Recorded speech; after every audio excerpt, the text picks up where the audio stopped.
क्या आप सत्य को जानते हैं? जी हाँ, आप भी सत्य को जानते हैं।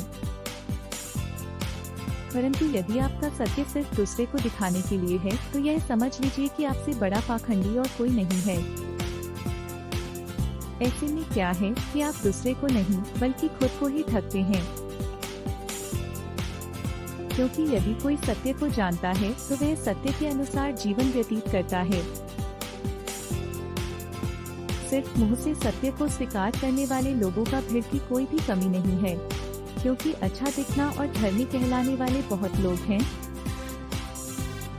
इसलिए हमें सबसे पहले खुद की जांच अच्छी तरह से करना चाहिए कि हम कैसे बोलते हैं, क्या क्या सुनते हैं और कैसे जीवन जी रहे हैं।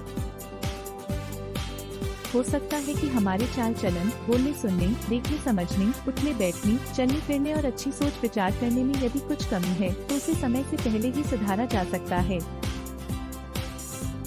क्योंकि हमारे दैनिक जीवन का फुटेज अर्थात रिकॉर्डिंग सीसीटीवी यानी परमेश्वर के आंखों में हो रहा है।